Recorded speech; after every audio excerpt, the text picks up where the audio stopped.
With God's name, merciful benefactor, merciful redeemer, we'd like to welcome you to one of many presentations by the man of the hour, I.D.Campbell. You know, give him a hand, y'all. I appreciate it. I'm your host, Miller Shukri. Had the pleasure of working with this man and many other believers in a group called YAMA, Y-A-M-A, which stands for Young Adult Muslim Association.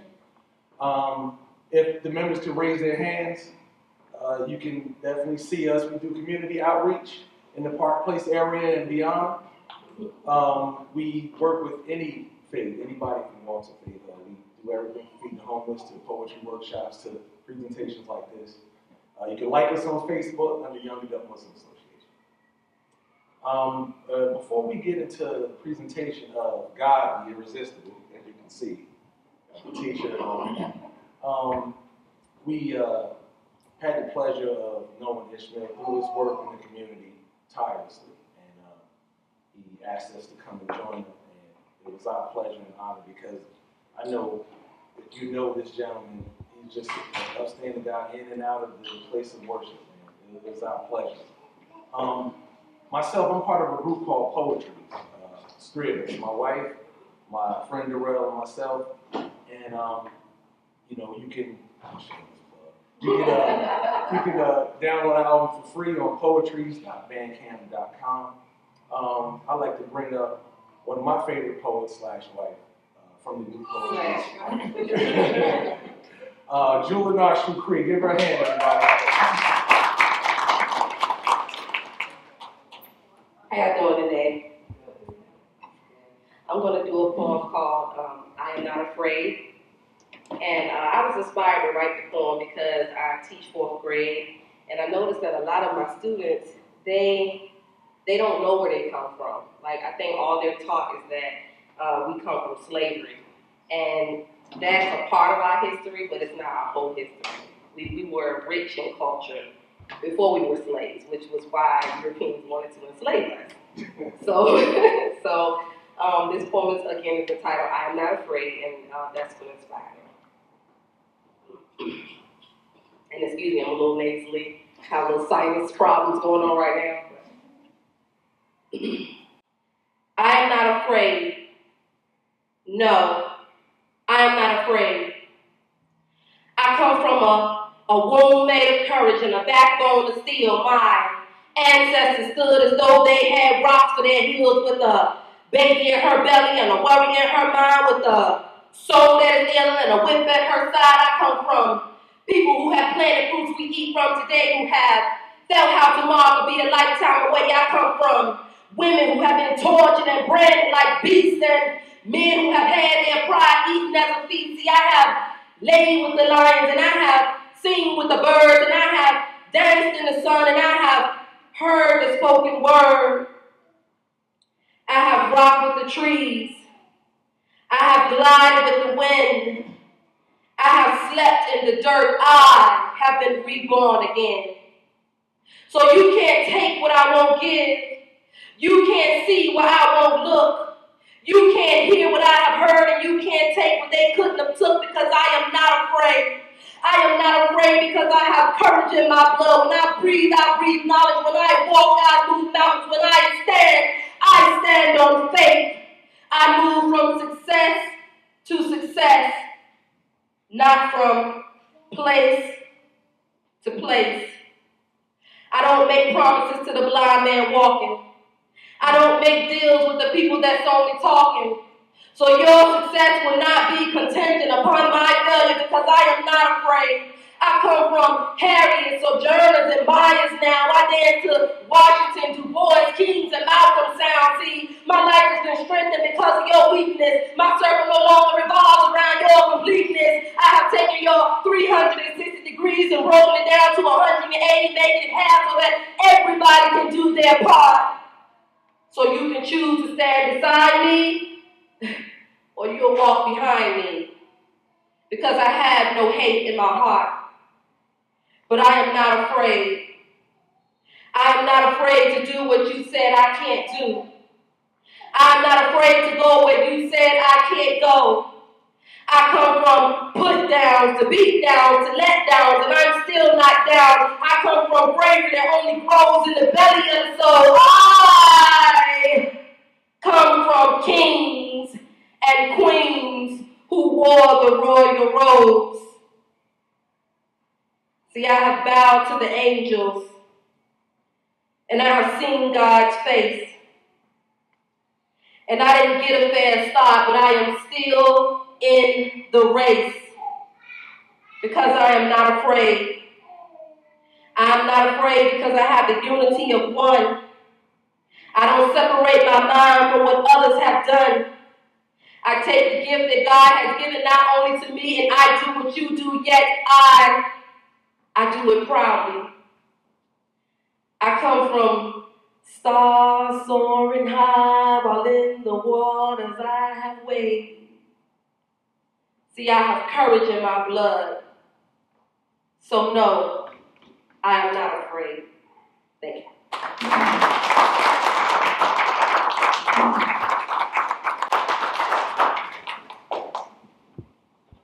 And that, my friends, is why I matter.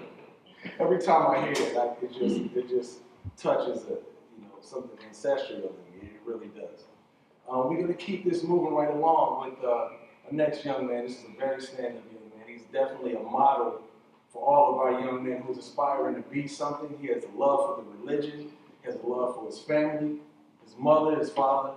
And, I've seen him in and out of his environment. He's just one of the most polite, well-spoken, intelligent young men that I've ever met. Give it up for I.D.Campbell Jr. with his recitation of the Quranic chapter 96. I.D.Campbell Jr.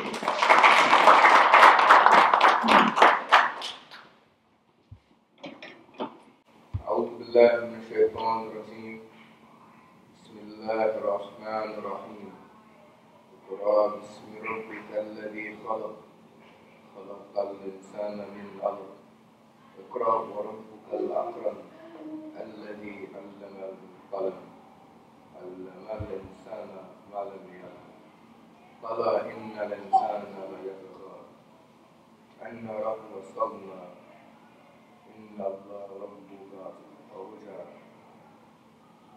ورأيت الذي ينهى عباده إذا صلى ورأيت إن كان على هدى أو أمر بالتقوى ورأيت إن الكذاب والغضب ألم يعلم بأن الله يرى قال فإن ينتهى نصفا بنصية بسيئة كتابة خفية كذابي نبيا سن له بنيا قال لا تقتلوا وأسدوا وقتلوا.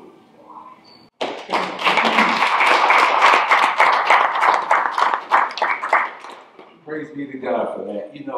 The Quran, according to our belief, was revealed in Arabic for its revealing power. And I'm going to attempt to read the English translation when he just recited, so that we can get the gist of what he spoke of. The name of the chapter is called Iqra, which means read or proclaim, and or al-alaq, which is it's like a leech-like clot. Okay. So in the name of Allah, most gracious, most merciful, proclaim or read in the name of your Lord and Cherisher who created man out of a leech-like clot. Proclaim, and thy Lord is most beautiful.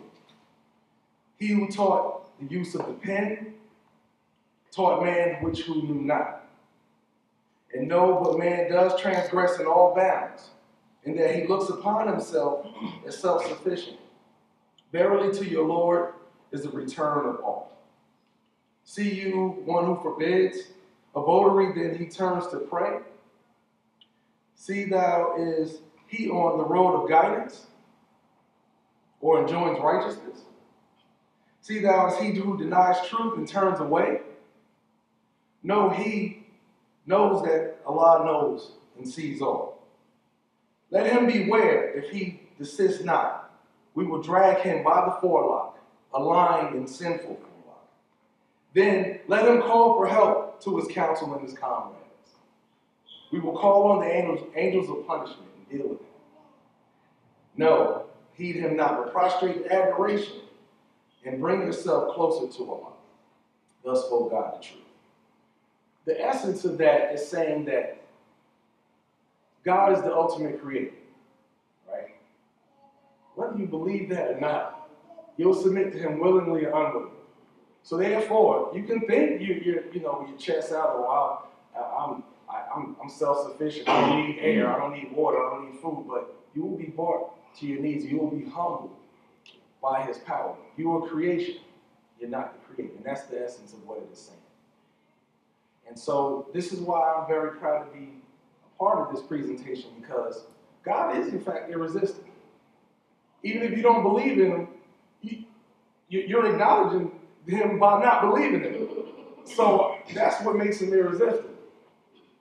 And, Ishmael came to me and he said, I wrote this book called Irresistible, and I couldn't wait to start reading it, so therefore I'm going to take advantage of my copy.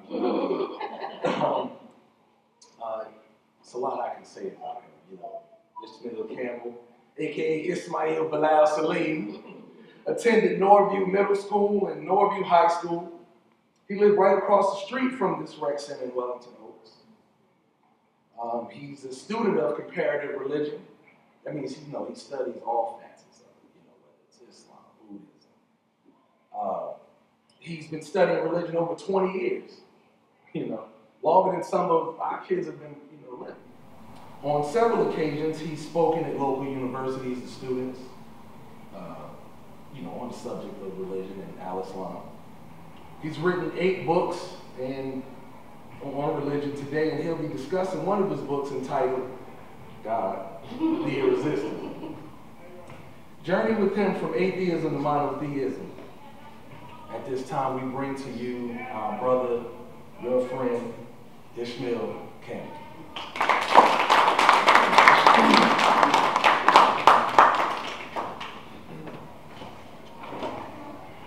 How y'all doing? Appreciate y'all being here.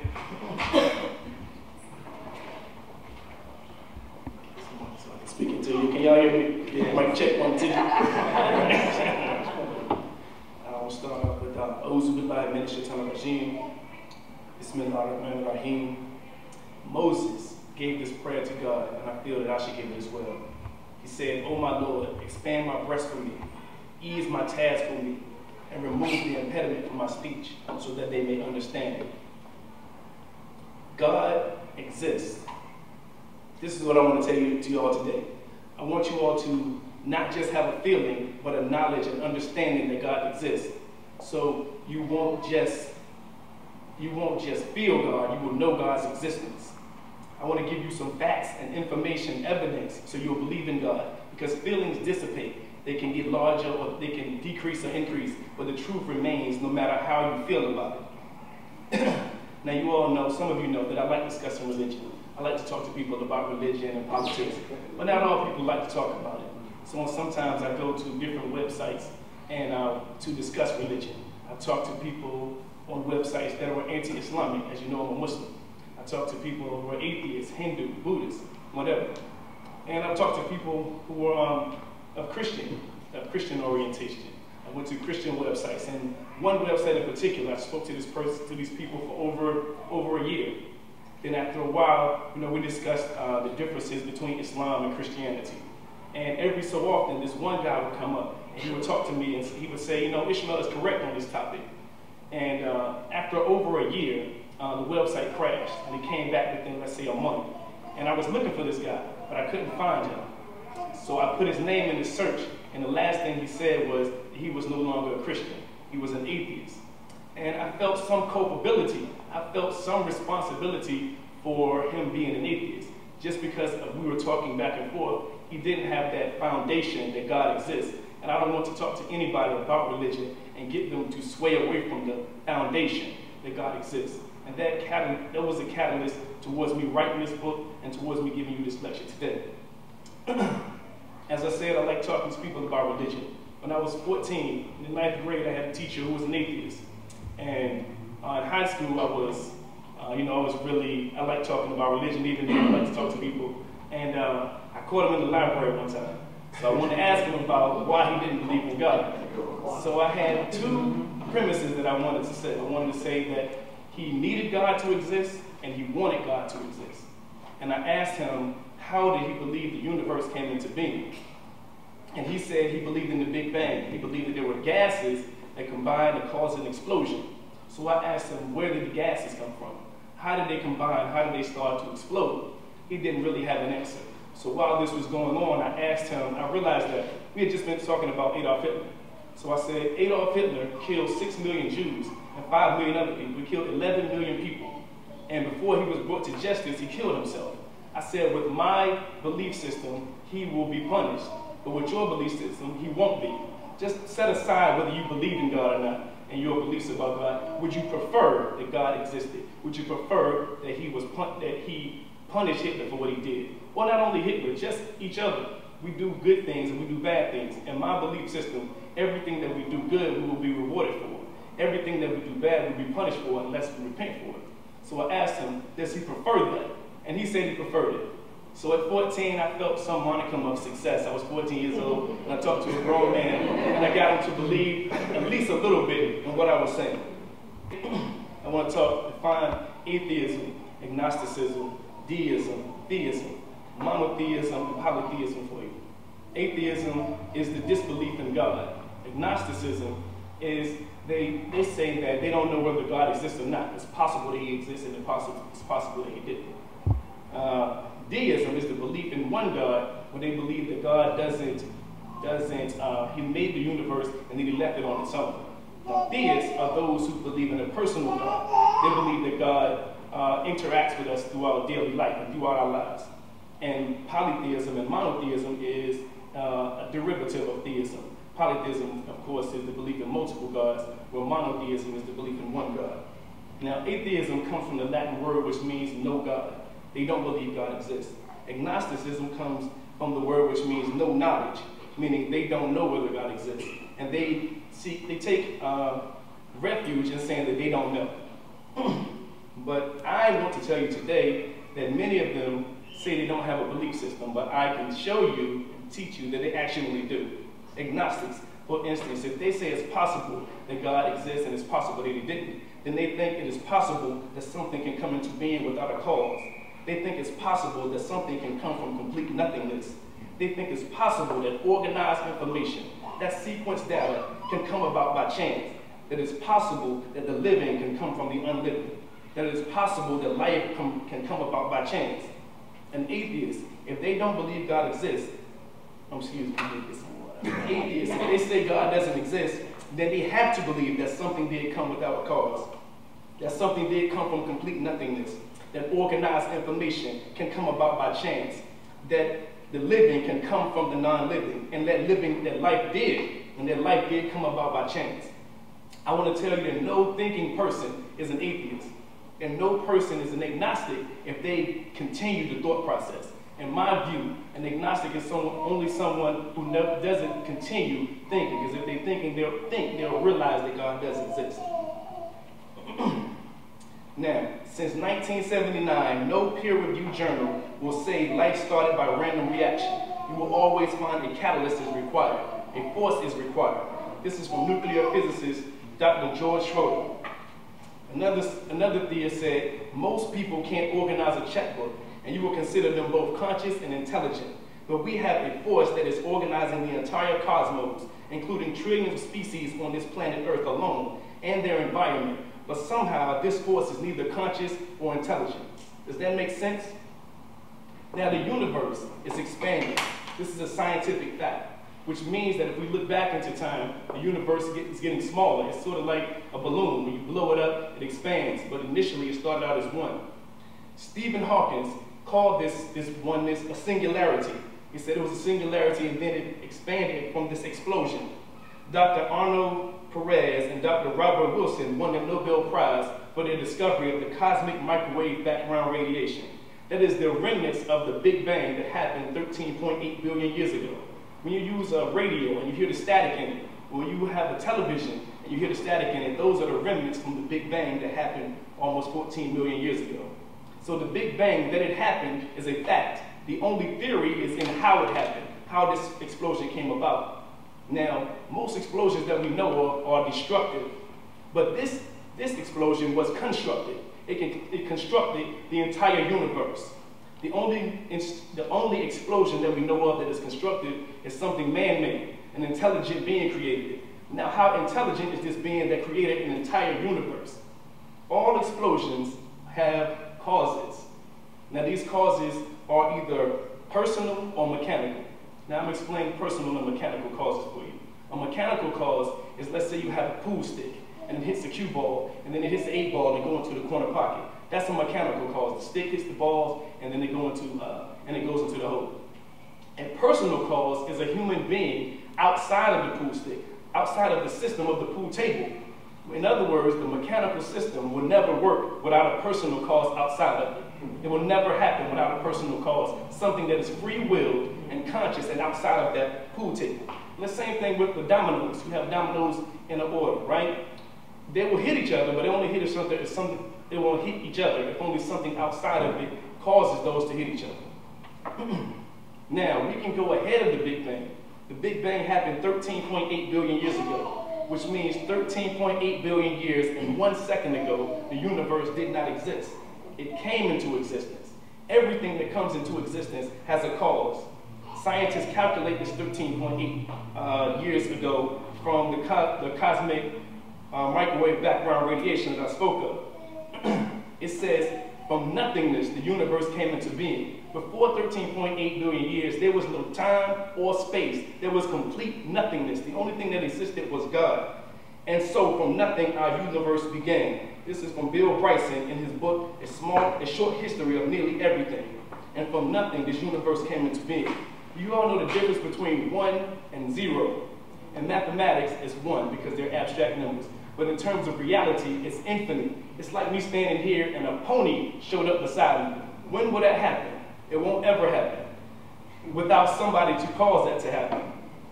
Now, we think about plasma TVs and LCD TVs. 200 years ago, we had the resources to make those things. We just didn't have the knowledge or technology.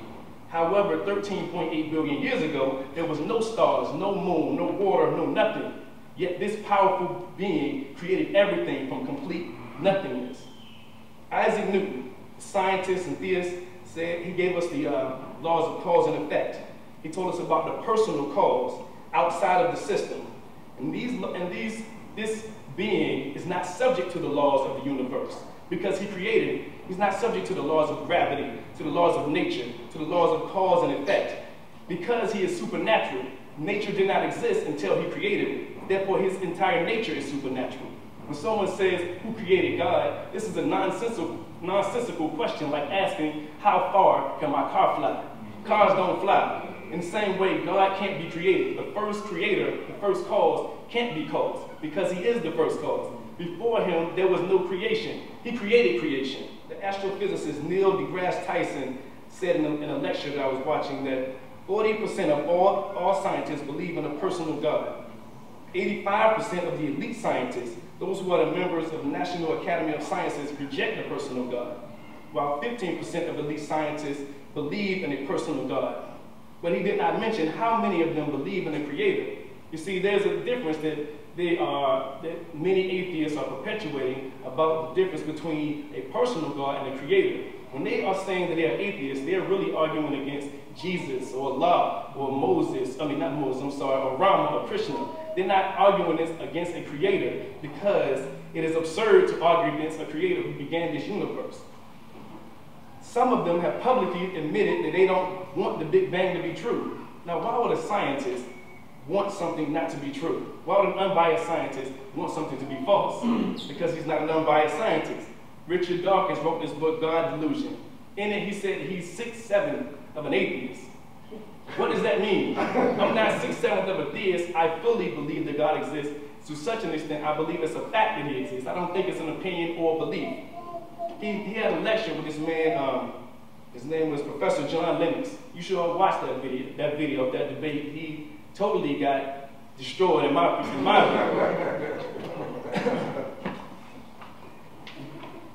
I don't think it should be called God Delusion. I think it should be called I Wish God Didn't Exist. That's the reason he's 6/7 of an atheist. He's not completely convinced that atheism is true. In fact, he is on video of saying that there's a valid case for intelligent design. Now, I want to explain the difference between intelligent design and creationism. Those are two different things. Intelligent design means an intelligent being created this universe. Creationism is saying that God created this universe, but they're saying it from biblical standing that it was 6,000 years ago. So some people mix those two together to discredit both of them. One of them is saying that an intelligent being created the universe 13.8 billion years ago. The other one says 6,000 years ago. Now, I obviously am an intelligent designer. I believe that the universe was created almost 14 billion years ago. He is also recorded, Richard Dawkins is also recorded as saying that an alien life form may have planted life on Earth. This is because he is realizing the problem of saying that non-living things came about. That living things came about from non-living things. It's like saying from this sand an ant grew up. It's non-living. It's the same as a dead woman. If a woman dies, can she create a living baby? It won't ever happen because it's not living. And some people talk about the multi-universe, where they say that time went back into infinity. Now this, obviously, this is not true. The reason I wanted to say this, we talk about multiverses, the string theory. All these things are actually not scientific. What it is actually their belief, their religion, because it is contrary to science. In fact, I would like you to think about if time went back infinitely. If you saw somebody who believed that, you should ask them to count to the number 3, using negative infinity. They won't be able to do it. They won't ever be able to start, because infinity is not a number. They can never start the count to get to 3. It would be the same as if I waited for Neil to tell me to talk. And then someone else told him to wait, tell him to tell me, all the way to infinity. I would never start talking to you. Life time is not infinite. It began and it will end one day. Now, so pretty much atheists don't really have a leg to stand on. Their only refuge is in agnosticism, to say that it's possible that God doesn't exist. Now, is there any credibility to that? George Wald, Nobel Prize winner in physiology and medicine, said, "Can we really get a biological cell by waiting for time and chance and combinations of organic compounds? This will require more time than the universe might ever see. If chance and random combination were the only driving force for life." Wall also said that it has occurred to him that quantum physics has shown that the origin of consciousness and the origin of life come from mind, and that mind is responsible for the creation of the universe. Now, we talk about possibilities and probabilities. This is what atheists say. It's possible that God exists and he doesn't exist. It's probable. But is it probable? Now, it's also possible that some man in Uzbekistan is your father. There's 99.9% accuracy when you take a test that the person that you say is your father is your father. They can prove with 100% accuracy that he is not, but it's always 0.01% that somebody else may be your father. But our court system realizes that this probability or this possibility is not something that we should believe in. 0.10 is not enough to say that somebody of the 7 billion people on earth, it may be your father. The person who was your mother's husband, the person who lived in Virginia, is probably and most likely your father. That's why the 99.99 is accurate enough.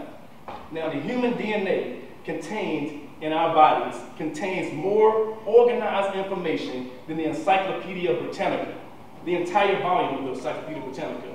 Now, you ask an atheist if they saw the Encyclopedia Britannica, the volumes on the ground, where they believe it came about by chance. Not the possibility, but the probability that it did. No thinking person would say, yes, I believe that Encyclopedia Britannica came about on the ground. Now, DNA is microscopic encyclopedia. You can't even see it, and it's inside of us. So how likely is it that it came about by chance? Now, organized information, when we think about organized information, I want you to realize it's something like when you're at a beach and you write, Ishmael was here. It's something that someone else can read and put into a sentence. Just think about just what I said. If you came to the beach and you saw something that said Ishmael was here, would you believe it came about randomly? Do you think it came about by chance? Obviously, an intelligent being wrote a sentence for you to see. Protein is the building block of life. It is essential for all life. Every living organism has protein. After water, protein makes up the greatest part of our human body. It is composed of carbon, hydrogen, oxygen, and nitrogen. And these 4 elements combine as a strand, and they combine into amino acids, which is like a chain, it's like a sentence. And these proteins contain specific groups of amino acids, and they are interchangeable. It's like having a book inside of your body. If you take a sentence from page 50 and a book and a sentence from page 13 and you switch those, the sentence won't make sense into the paragraph. So this is how our bodies is. It has sentences inside of it. Something like that, or something similar. Now our body has 20 amino acids. They use 20 amino acids to make proteins. 12 of them are already in our body. The other 8 of them are from our diet, which means everything we eat. When we eat food, it breaks down the protein, and the protein breaks down into amino acids to cause and make those syntheses that are inside of us. Now I want to just tell you about this intricate process because the building block of life is protein, and the building block of protein is amino acids, which are the compounds of this carbon, hydrogen, oxygen, and nitrogen. There are 2 million proteins in our body. What is the probability that one of them came about by chance? I want you to understand what probability means. It tells 2 stories. One story is the chance that something will happen. The other, it tells the story of something will not happen. So if there's a 1 in 100 chance that you're holding a book and you will drop that book, and there's a 99 in 100 chance that you won't drop the book, the likelihood is that you won't drop it. That's what we should believe in, that you won't drop it. Let's say, for instance, you had a coin and you wanted to land on tails 100 times in a row. The probability of that is 1 in a 1 with 30 zeros behind it. The probability that it won't happen is a 99.99 chance. So we must believe in the probability that it won't happen if we are realistic. So the probability that one protein in our body came about by chance is a 1 in 10 to 130 zeros behind it. It's more outrageous than believing you'll win the Mega Millions. The Mega Millions is only 1 in 259 million. This is people, conscious beings going and picking numbers.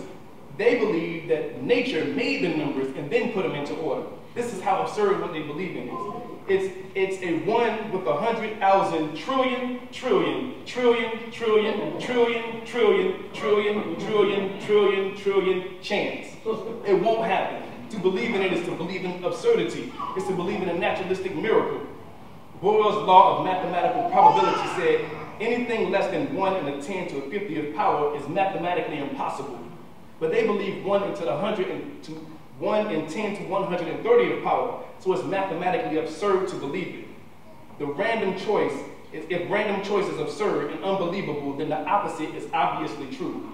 The opposite and the sole alternative is that protein came from organized and sequenced events.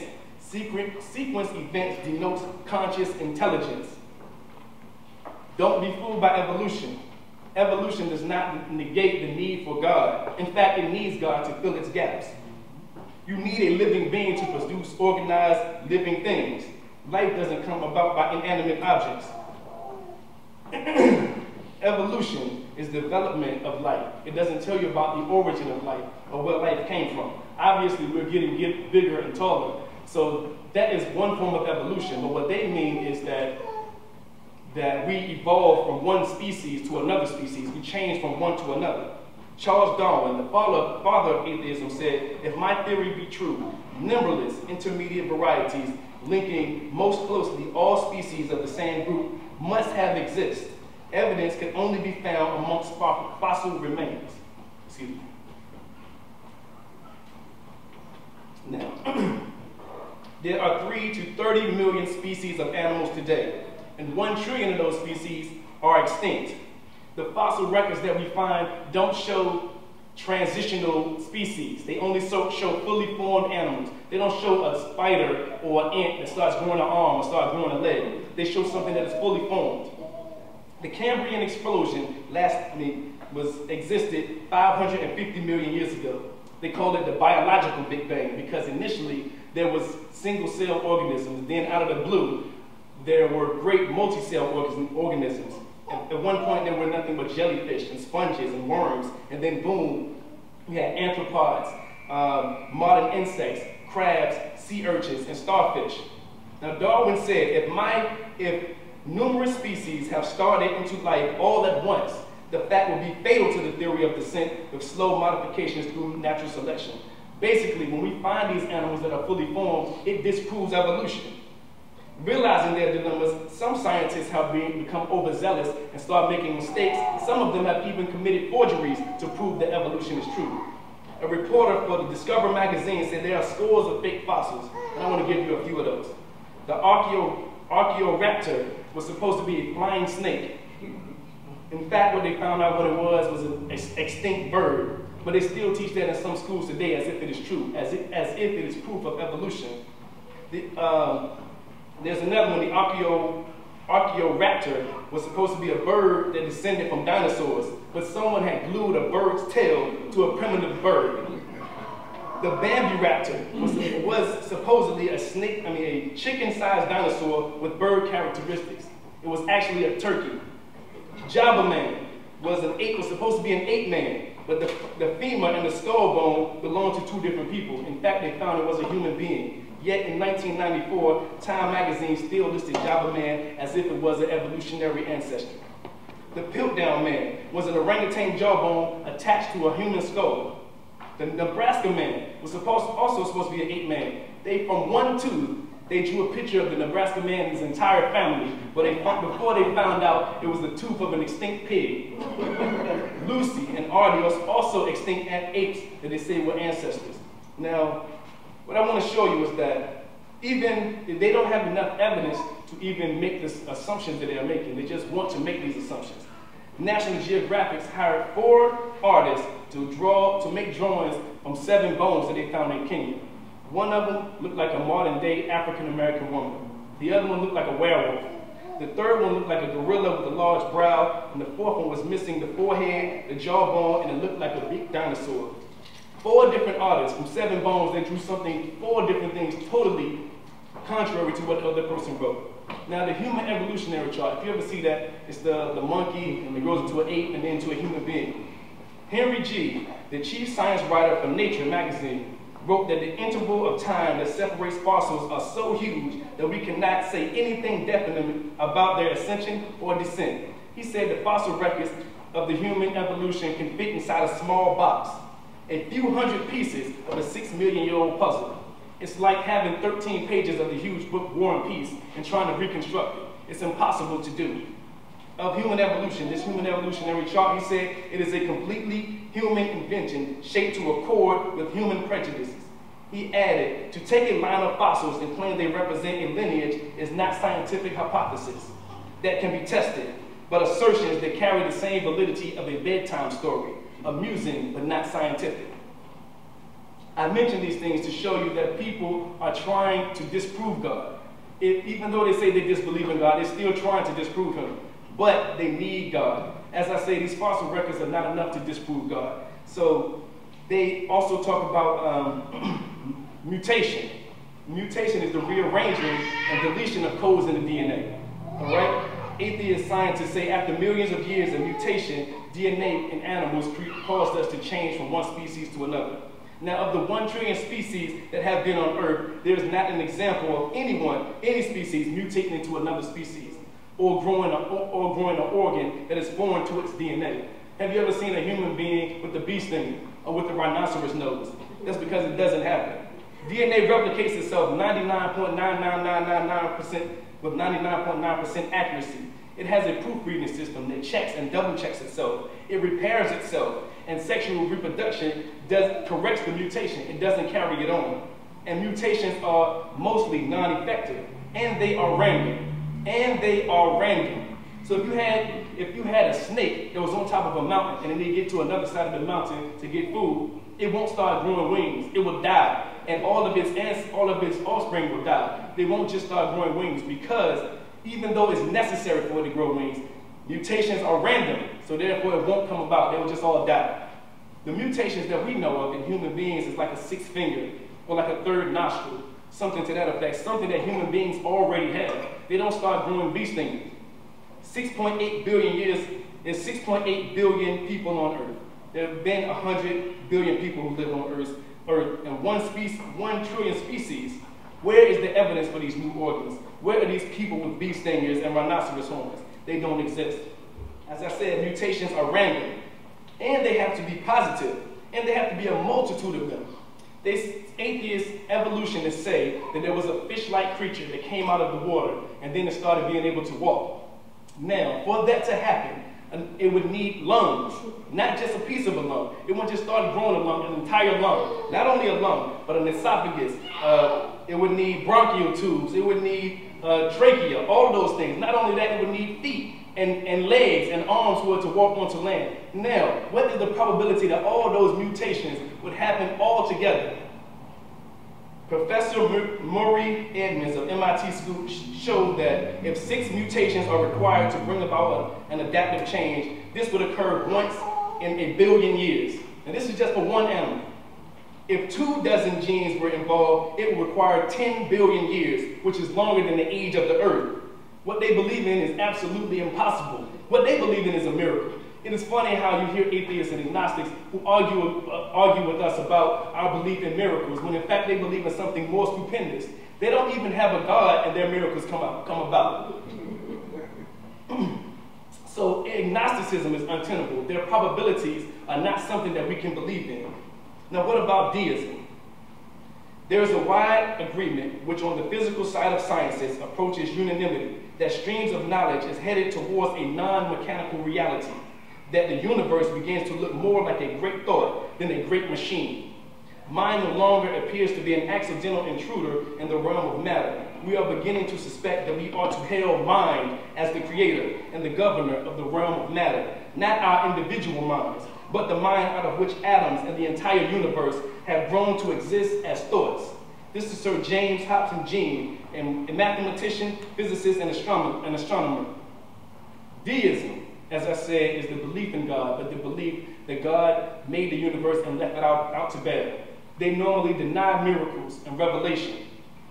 However, in order to be a deist, in order to believe in God, you already believe in miracles. The existence of God himself is a miracle because it is outside the realm of nature. There is no being that exists forever in nature, so he is supernatural.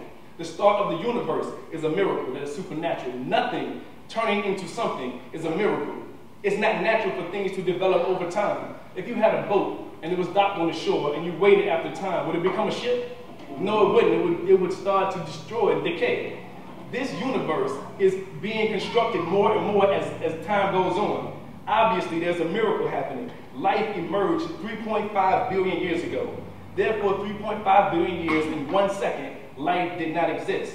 A miracle occurred. 1 billion years after the formation of Earth, 9 billion years after the formation of the universe, God made life. Therefore, he did not leave us out to bear. After 13.8 billion years, 9 million years in, he still is creating. So, God did not leave us out to bear. Deism is not true. But what about revelation? The Cambrian explosion that I spoke about is revelation. The Big Bang Theory reveals the creative nature of God to us. And everything in science, everything we discover is God revealing himself to us. God made these things discoverable for the most important being, most intelligent being on earth, human beings. The protein, the DNA, are revelation. It's information in DNA, and protein is useless without someone who can understand it. The code in DNA is God's signature for man to understand that he is the one who created us. He has acknowledged morality and the need for man to live righteously, but how does he determine right from wrong? God provides plants and trees and animals with everything that it needs. He provides it with the sunlight for it to live. With animals, he gives it shelter and ways to defend itself and to get its food. And he does the same thing for humans. But humans also need understanding, and they also need justice. So God provides justice and understanding for man through direct revelations. Conscience is not enough. We have laws and we write laws down so man won't say, they won't plead ignorance and say we didn't know that you weren't supposed to kill, you weren't supposed to steal. So God makes these rules for us. And when he makes these rules, someone once said that if you want to honor your mother and father, you don't take them to a rock concert. You ask them what they want. The same is true with God. God decides what righteousness is. He decides how you live your life. Now, some of us believe the direct revelation is the Quran, the Bible, the Torah, the Vedas. I'll leave that for another debate, but for now, I just want to let you all know that God did not leave us out to bear. The quantum theory finds that the smallest units of matter are not physical objects. They are ideas.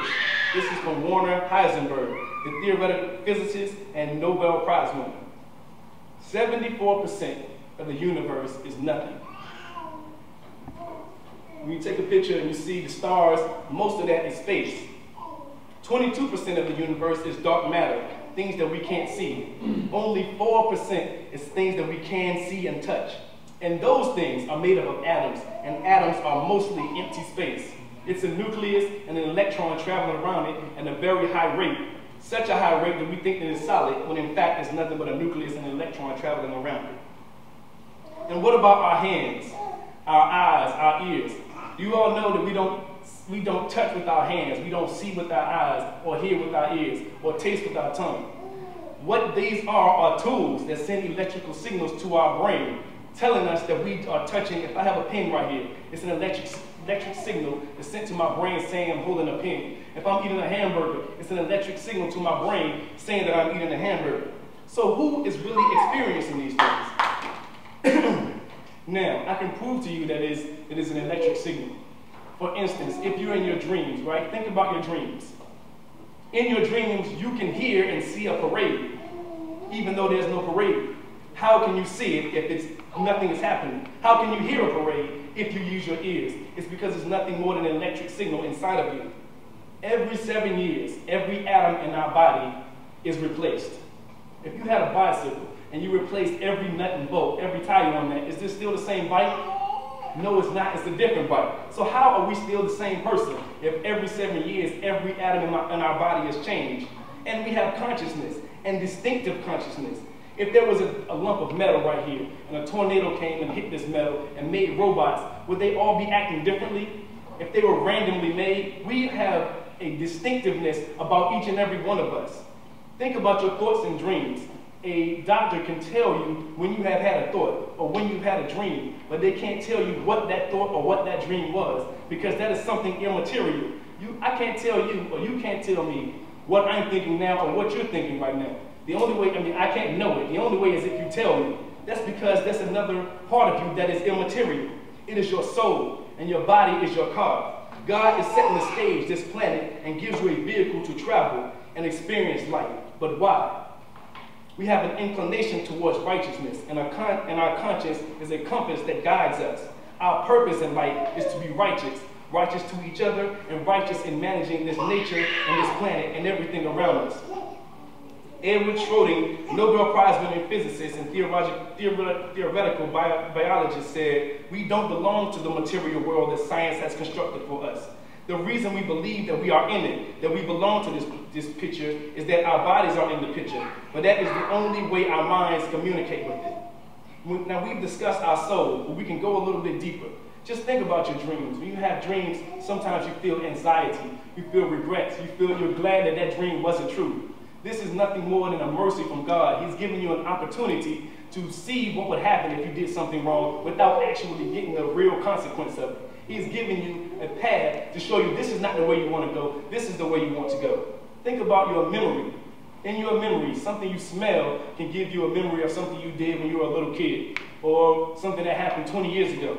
That is because your mind and your memory is in storage. And storage is nothing more than something that is important to you that you will use again at a later date. That means that everything that you have done is in storage, and everything you have done and will do will be held against you or for you. You will be held accountable for everything that you do. Now, also think about deja vu. We're talking about our soul now, so I want you to think about deja vu. Many people think it's an experience you had from a previous life. However, if you think about it, that's not the case. It is foreknowledge of something that will happen before it happens. I remember vividly that I had an experience of deja vu when I was a child. I had a friend of mine who was standing right here, and my other friend was standing here. I knew what haircut he would have. I knew what shirt he would have on, what pants he would have on, where he would stand. This is nothing more than our souls, and God has given us our soul from himself. He sees time as neither having no past, present, or future. He sees it all at once.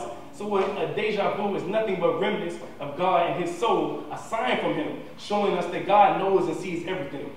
Now, before I go, I don't want you all to think that you can go to a psychic and get the numbers. Now, what deja vu is something that we're not in control of. Those people that are saying they know what's going to happen 20 years from now are lying. This is nothing more than a sign from God. Now, why is God one? Initially, they thought monotheism came from polytheism. They thought that man evolved and man believed in multiple gods. He believed in the sun and the moon and the planet as God. And then he realized that God was one. However, we're finding that the reverse is true, that man initially believed in one God, and then he devolved into believing in multiple gods. William Smith, who wrote 4,000 pages of evidence, proved that God was originally monotheistic in his book, The Origin of the Concept of God. Andrew Lang wrote about A.W. Howard, an Australian anthropologist, and his discoveries concerning the supreme being of the southeastern Australian tribes, the Bushmen, the Hottentots, the Zulus, the Yao, the West African people, the North American Indians, all believed in one God. John Mabiti, in his book, General Manifestation of African Religiosity, also wrote about Africans and their belief in one God. Now, we all know, or we should know, that every person born came from Africa. So basically, he's saying the first people believed in one God. Arthur Cousins, in his book, Evolution of Creation, wrote about the Sumerians, the Egyptians, the Christians, the Chinese. They all believed in one God initially. Friedrich Max Muller was a famous German scholar. He wrote about the Greeks, the Romans, and the Indians' mythology, which originally was monotheistic. What happened was they believed in one God who was unseen. And then they started talking about his attributes, saying he was the God that created the sun, the moon, and the stars. And they gave these attributes their own entities. And then people started worshiping them individually. When initially they started believing in one God. Just think about the Indian mythology, Hinduism. Actually, the British named it Hinduism. It is actually the eternal teachings. They initially believed in Brahman, which is an unseen, all-powerful God. But then they break it down into believing in Vishnu, Shiva, and Brahma, and even Krishna and Rama. What happened is man trying to connect himself with God has put intermediators in between them, when in fact God and man is all that really exists. Don Richardson, in his book, The Eternity in Their Hearts, Startling Evidence of Belief in One True God and its hundreds of cultures throughout the world, he listed 10 different peoples, totaling 3 million men and women who all believed in one God. He named these peoples and the name of their God, and he listed 10 people that total to 3 million people. Now, all of these people had a different name for God, but they all believed in this one God. Now, speaking of that, I think about the name Allah and how some people who are not Muslims don't like using the name Allah. Allah is basically the Arabic name for God. Every Christian, Jew who believes in one God, every person who believes in one God and are Arabic speaking will call him Allah. So it's not the Muslim name for God, it's the Arabic name for God. So we shouldn't have any qualms about calling God Allah.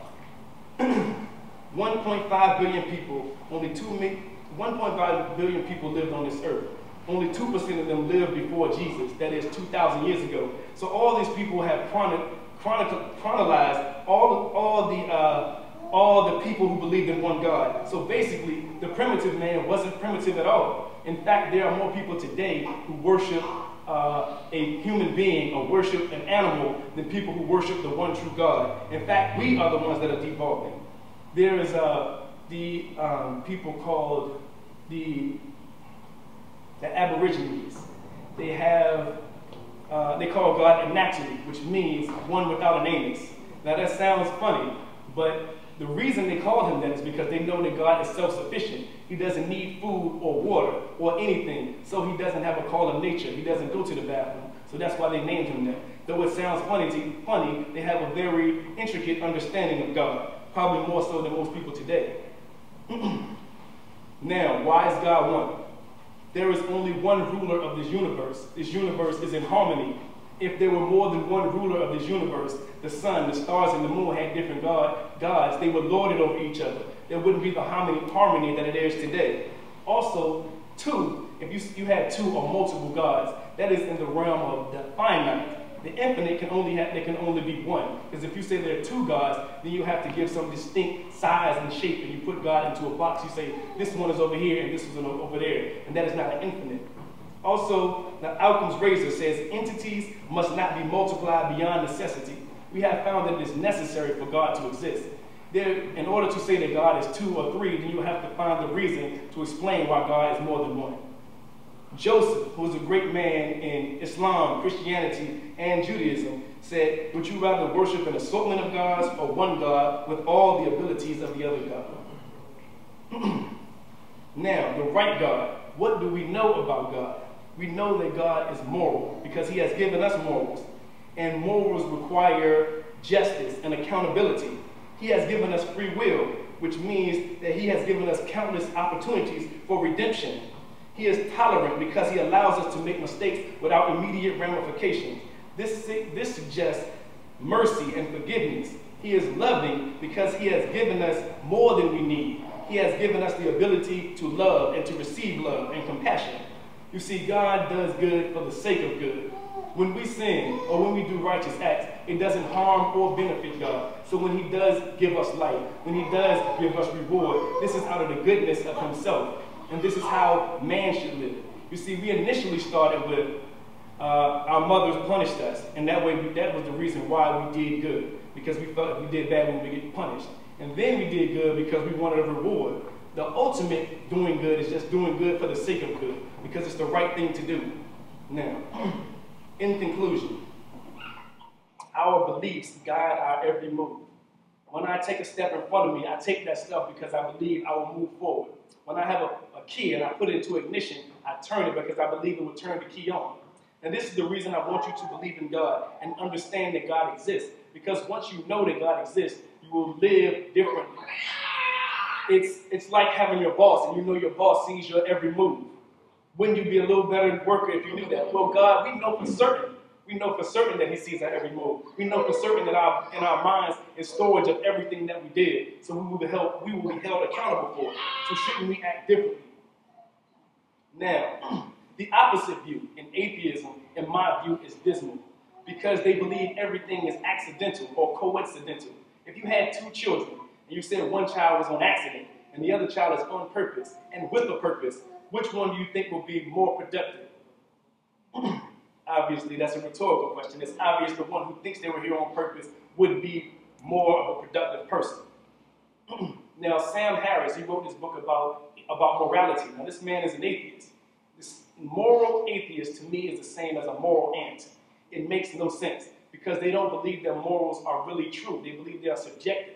That means that it's because we don't sin or because we don't do bad things, rob, steal, or kill, or murder, it's only because of evolution, not because there are really set rules. So in some instances, an atheist may say it's okay to rob somebody, to steal from somebody, to kill from somebody. In fact, Lawrence Krauss, another prominent atheist, just said that it's okay to have incest as long as both people are consenting adults.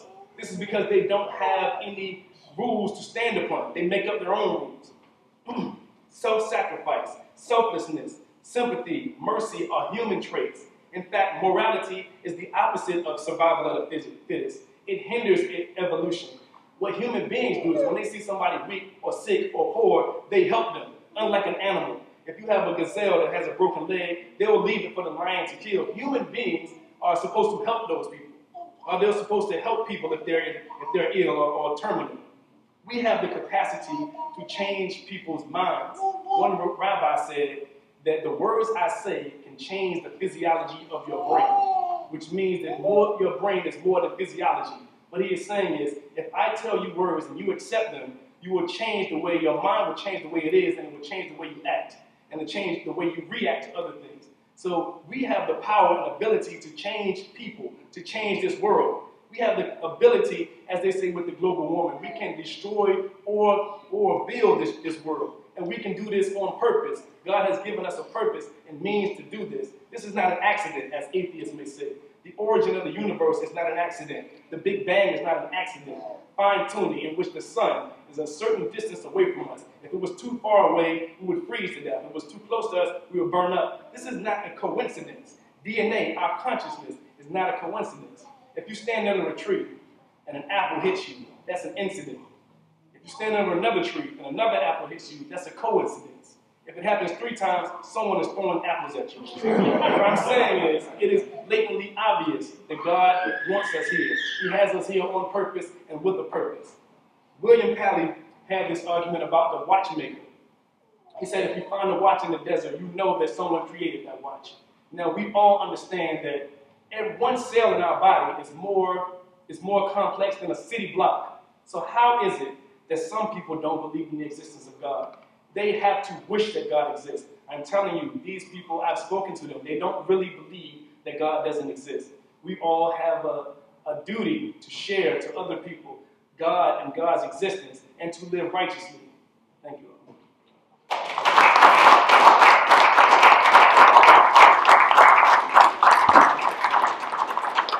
Yes, we hope, on behalf of Yama and all the believers and beyond, we hope that you were enlightened, we hope that you were inspired, and if it's something you already knew, hope it was reinforced. Now, what I'd like Brother Ishmael to do is, before we leave, is tell him, where we can get his works, online, whatever. But before that, are there any questions that you would like to turn over to him? I'm not going to have you avoid that. You say too much, not to get at least a question to anybody. Well, if there are no questions, I'm going to turn the mic back over to you before I do the outro and let everybody know where they can find your works, your various spoken word videos, etc. That was about for me. Good. I have a question. Yes. Could you explain how, if someone was a Christian, or if someone considered themselves to be a Christian, or someone considered themselves to be a Muslim, or whatever their religion may be right now, how could we join together in some kind of camaraderie so that things won't be so separate? And how can we take the mysticism out of in my opinion, what people think about Muslim? It appears to be some type of stigmatism or rainbow, something like that about Islam. And, real quick, like, how can we just do away with all that? Because it's not so far-fetched at all. We have two different questions. Let me make sure I remember the first one. Okay. All right, the way we can get together, as the Quran says, is to come to common ground with one another on what we believe in. Now, there's a saying, a bumper sticker that says coexist. Now, I believe in coexistence, but I believe you should first discuss religion. That's the reason why I've written these books. I think that it's something as important as religion. We all should discuss these and come to the truth, because I think the truth can be attained if we discuss our differences. So, I believe in coexistence, but first we must discuss it. And then if we don't agree, or we can agree to disagree, and then we coexist. I think that we do this now with Yama, and you are a part of Yama. We talk just across the street, this Christian lady is allowing us to cut hair over there. I mean, we're building bridges. I think the best thing to do is just to be out in the public. We are getting, obviously, a negative media, the press is showing negativity, so we have to combat that. We have to show people that we are wide open. We're here for you to discuss. You can come to the mosque when you want to and visit and see that there's nothing crazy or mystic going on. So I guess I may have answered the second question, is that the only way that Muslims can be known is by going out and telling people. Initially, at one point, I'll say, I didn't want to let people know I was a Muslim. But then I realized the only way to combat the prejudice is to let people know, like, I'm not like that. I'm not like what people see on television. In fact, I talked to, as Emil said, to a local university, and almost everyone there thinks I'm in the Nation of Islam. They can't differentiate between the Nation of Islam and terrorism. They think I'm both of them when I'm neither. So the only way to do it is to talk to people and educate them. About the books. I'm sorry, you got a question? No, go ahead. I was going to say that I started, this is my first talk, and I didn't want to polarize anybody aside from agnostics and atheists. So I only talked about God as a creator. Now, I've talked about other things. In fact, the person I spoke to at the university is a Christian, And I try to do my best not to disrespect him by talking about Christianity in front of him. But I've written books about other religions, and I obviously believe that Islam is the truth, in the same way that a Christian or Buddhist or Hindu believes their religion is true. The only difference is I'll say it in public. I think everybody should. And my website is www.islamisthetruth.org. All my books on there. There's a page for my YouTube where I did some spoken word, and that's where you can find it on islamistetruth.org. And I guess that's pretty much it. You got a question? Like you're about to say something, man. Just my mustache. Ishmael, say something I heard, right? And correct me if I'm wrong, but according to the biblical record, whether it was Isaac and Ishmael, same father, yes, different mothers. So all you have is just different perspectives. So there's no way that brothers and sisters can't get along. You know what I mean? It's just the fact that some of us believe so hard that we willing to kill and lie and steal, which goes against everything that we're supposed to be taught to be, and whatever religion you are, in order for us to get along. So it's all how people take it. You know how you take it. But think about it. I got brothers, like my father was my father, so I got different brothers and sisters, but different, you know what I'm saying, by, same father. You tell me I can't get along with my brothers and sisters because they was raised in a different household? That's just ludicrous. You know what I mean? And that's something that we as and I'm looking around the room, so I don't want to offend nobody. As black people, we have to put that down because right now we losing. I don't know if y'all looking around, but I came from my store all the time. Church people, they got the drunk guys outside spinning the sign with the Liberty tax thing on Kwame Lee. We doing right now as a collective. So I think they use the isms and the schisms to keep us separated. And honestly, it's our fault though, because we allow it.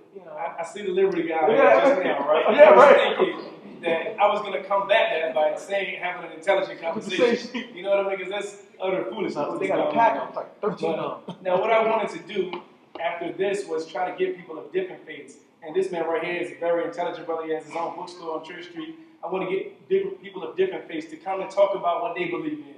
I think the only way we can come to truth is if we all discuss these things. Oh, well, actually, the next one that we're going to have is going to be in February. I don't have the date set yet. It's going to be, this one will be the most important things in life. So therefore, we're going to talk about, my man Flood over there is going to talk about fitness. We got Mills going to be discussing family.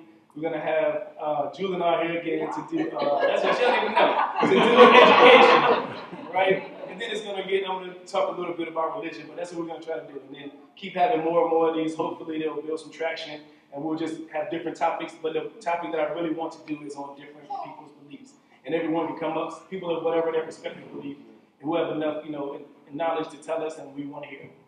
All right? Thank you all. Appreciate all that.